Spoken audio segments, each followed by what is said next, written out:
Hi అండి, అందరికీ నమస్కారం. Welcome back to our channel. నేను మీ సీత. అందరూ ఎలా ఉన్నారండి? బాగున్నారా?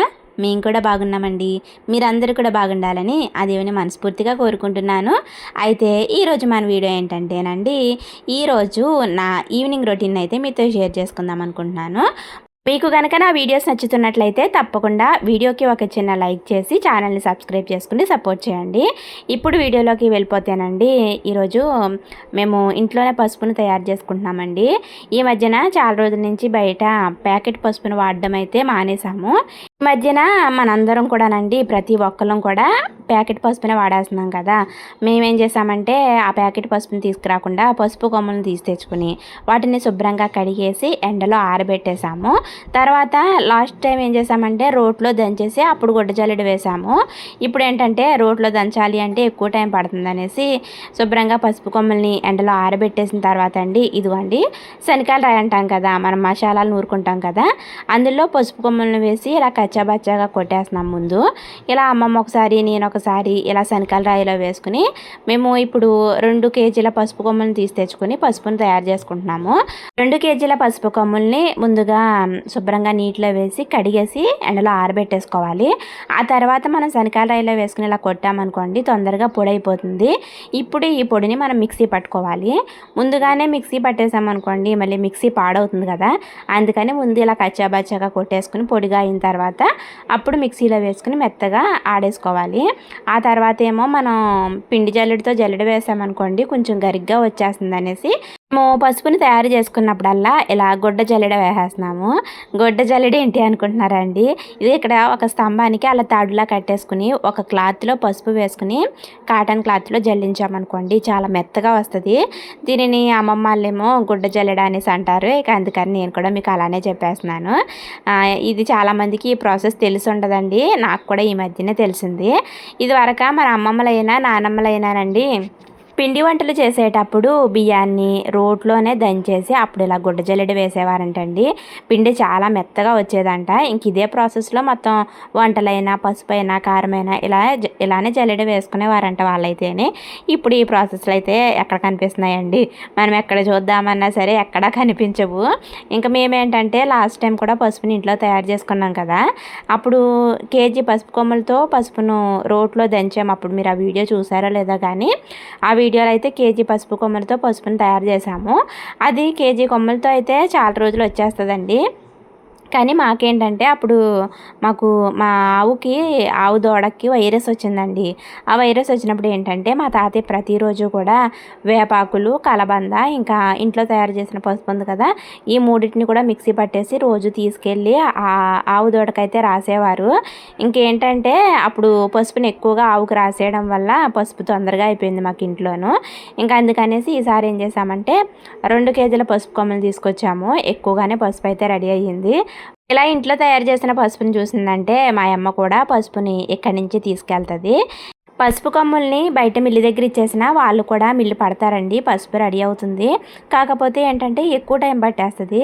వాళ్ళు ఏంటంటే మనలాగా ఇంకొక 2-3 ఇచ్చిన తర్వాత అందరివి కలిపి ఒకేసారి పసుపు పడతారంట. ఇంకా అన్ని రోజులు అక్కడ మిల్లు దగ్గర ఉంచడం కంటే మనం ఇంట్లోనే తయారు చేసేసుకుందాం అనేసి ఈరోజు మేము ఈ పనినైతే మొదలు పెట్టేశాము. నిన్నేమో శుభ్రంగా కడిగేసి ఎండలో ఆరబెట్టేశాము. ఈరోజు పొద్దున్నుంచినేమో వాటిని శనకాయల రాయిలో వేసి కచ్చాపచ్చాగా కొట్టేశాము. ఇప్పుడేమో నేను మిక్సీ పట్టేస్తే అమ్మమ్మ జల్లెడ వేసేస్తుంది. జల్లెడ వేసిన తర్వాత కూడా అదిగోండి చూసారు కదా, అలా గరిగ్గా ఉన్నాయన్నీ కూడా పైకి ఉండిపోతాయి కదా, ఇప్పుడు మళ్ళీ వాటన్నిటిని మిక్సీ పట్టేసుకుంటే మెత్తని పౌడర్ లాగా అయిపోతుంది. ఇంకా ఈ పనులు అయితే ఈరోజు ఉన్నామండి. 1-2 రోజులు కష్టపడ్డామనుకోండి ఈ పసుపు 6 నెలల వరకు అంతకంటే పైగానే వచ్చేస్తుందండి. బయట ప్యాకెట్ పసుపును వాడడం అయితే మొత్తానికి మానేద్దాము. అందులో కెమికల్స్ అని, ఫుడ్ కలర్స్ అని చాలా రకాలు కలిపేస్తారు. మనం కాళ్ళకి రాసుకుంటేనే మనకు తెలిసిపోతుంది కదండి, అసలు ఆ కాళ్ళంతా కూడా ఎలర్జీ వచ్చేస్తుంది. ఇంకా మన కడుపులోకి వెళ్తే ఎలా ఉంటుందో మనమే ఆలోచించుకోవాలి.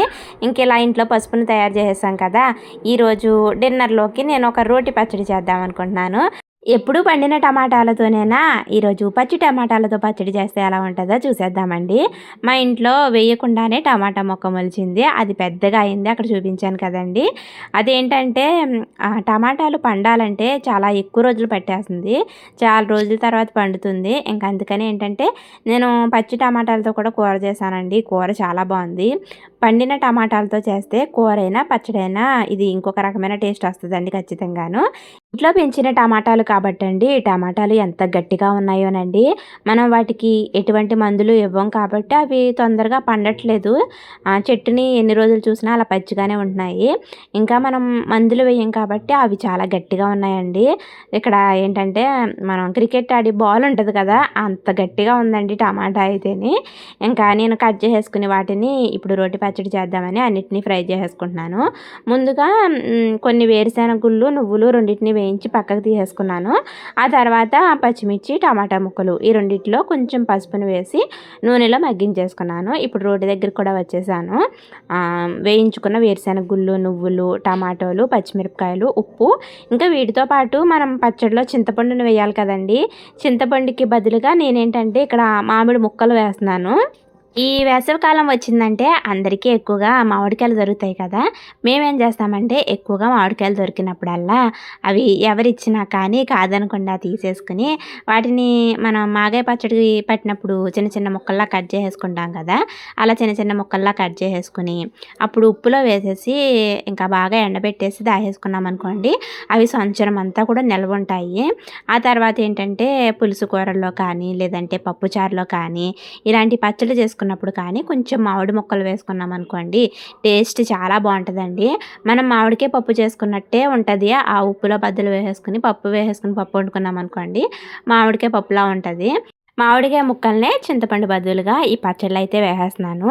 ముందుగా రోట్లో వేరుశెనగ గుళ్ళు, నువ్వులు, కొంచెం కల్లుప్పు వేసి మా చిన్నోడే మెత్తగా దంచేశాడు. ఇంకా ఆ తర్వాత ఏమో ఇక్కడ పచ్చి టమాటా ముక్కలు, ఇంకా పచ్చిమిర్చి ఈ రెండింటిని కూడా వేసేసాను. ఇక్కడ పులుపు కోసమేమో చింతపండుకి బదులుగా కొన్ని మామిడి ముక్కలను కూడా వేసేసాను. ఇంకా వీటన్నిటిని కూడా మనం కచ్చా పచ్చాగా దంచేసుకున్నాం అనుకోండి పచ్చి టమాటాలతో రోటి పచ్చడి అయితే రెడీ అయిపోతుంది. మనం పచ్చి టమాటాలతో ఒక టేస్టు, పండిన టమాటాలతో ఒక టేస్ట్ అయితే ఖచ్చితంగా వస్తుందండి. ఇంకా మరి ఈ పచ్చడి మీరు ట్రై చేయాలి అనుకుంటే ఇంట్లో టమాటా మొక్కనైనా పెంచుకోవాలి, లేదంటే మీకు టమాటా తోటైనా ఉండాలి, లేదంటే మరి పచ్చి టమాటాలు దొరకవు కదండి గమ్ముని. మేమేంటంటే రోజు కూరగాయలు కట్ చేసిన తర్వాత ఆ వేస్ట్ వస్తుంది కదండి అదంతా కూడా ఒక బకెట్లో వేసి ఆ బకెట్ నిండిపోయిన తర్వాత మొక్కల్లో గొయ్యి తీసి అందులో కప్పెట్టేస్తాము. ఇంకా అందులో అన్ని రకాల విత్తనాలు ఉంటాయి కాబట్టి టమాటా అయినా, పచ్చిమిర్చి అయినా, ఇంకా దోసపాదులని ఇవన్నీ కూడా వాటంతట అవే వచ్చేస్తాయి. అలా వచ్చిన టమాటా మొక్కే ఇది. ఇంకా అందుకని పచ్చి టమాటాలతో కూర వండి చూపించాను. ఇప్పుడేమో పచ్చి టమాటాలతో పచ్చడిని కూడా చేసేసాను. ఇంకా ఇలాంటి పచ్చళ్ళు చేసుకున్నప్పుడు ఫ్రెష్గా కరివేపాకు ఉంటే ఇంకా బాగుంటుందండి. ఫ్రిడ్జ్లో కరివేపాకు ఉంది కానీ నాకైతే ఫ్రెష్గా కావాలి అనేసి ఇంట్లోనే కరివేపాకు మొక్క కూడా ఉంది. కొంచెం కరివేపాకును కూడా తీసుకున్నాను. ఇప్పుడు పచ్చడిని రుబ్బేశాను కదా, ఇంకా తాలింపు కూడా పెట్టేసామంటే పచ్చడి రెడీ అయిపోతుంది. ఈ పచ్చడికి తాలింపును కూడా నేను వేరుశనగ నూనెతో తాలింపు పెట్టాను. ఇంకా టేస్ట్ అదిరిపోయిందండి. తాలింపు కోసం ముందుగా కొంచెం ఆయిల్ వేసుకుని ఆవాలు, జీలకర్ర, మినపప్పు, శనగపప్పు, ఎండుమిర్చి, కరివేపాకు, కొంచెం పసుపును కూడా వేసి తాలింపును వేయించేసుకొని ఇక పచ్చడి వేసి కలిపేశాను. ఈ లోపల అమ్మమ్మేమో పొయ్యి మీద అన్నం కూడా వండేసింది. ఇక వేడి వేడిగా అన్నాన్ని చూశానేమో వెంటనే పిల్లలకి పెడదామనేసి వేసేసుకున్నాను. ఇక వేరుశనగ నూనెతో తాలింపు ఒకటి పెట్టానేమో పచ్చడి మాత్రం సూపర్ అండి. వేడి వేడి అన్నంలో వేసుకుని తింటే ఎందుకు బాగోదండి, చాలా బాగుంటుంది. నేను చెప్పనవసరం లేదు, మీకే తెలిసిపోతుంది కదండి. ఇంకా పిల్లలు ఆడుకుంటున్నారు, ఇక్కడ సైకిల్ తొక్కుంటున్నారు, వాళ్ళకి పెడదామనేసి వెంటనే వేసుకొచ్చేసాను. వాళ్ళు ఏంటంటే మా పెద్దోడేమో ఇలా ఒక ఫ్రెండ్స్ ఎవరో వచ్చారని వెళ్ళిపోయాడు. చిన్నోడేమో అన్నయ్య తిన్నప్పుడే తింటాను అనేసి అన్నాడు. మీరిద్దరు తినకపోయినా పర్లేదు నేను తినేస్తాననేసి వేడి వేడి అన్నంలో పచ్చడి వేసుకుని ముందుగా నేనే తినేసాను. ఇక ఆ తర్వాత ఇంట్లో కొంచెం పని ఉంటే బయట గిన్నెలు తోముకోవడం ఇలాంటి పనులన్నీ చేసేసుకున్న తర్వాత ఈ మధ్యన వారం రోజుల నుంచి మా తాతయ్య, మావయ్య వీళ్ళిద్దరూ పొలం నుంచి వచ్చిన తర్వాత మా నలుగురి ఈవినింగ్ రొటీను ఇలానే ఉంటుందండి.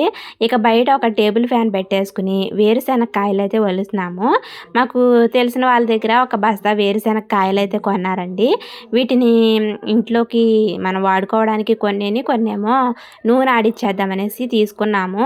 ఇంకా ఈ కాయలు ఒలవడానికి కూడా మిషన్ ఉంటదంటండి. ఆ మిషన్ ఏమో మేమిప్పుడు కాయలు కొన్నప్పుడే పోయిందంట. ఇంకా అందుకని మేమే చేస్తున్నాము. ఈ వేరుశెనగ కాయలతో మనం నూనె ఆడించుకుంటే అసలు ఆ నూనె టేస్ట్ అండి చాలా బాగుంటుంది. కూరలో వేసుకుంటే రుచి మాత్రం చాలా బాగుంటుందండి.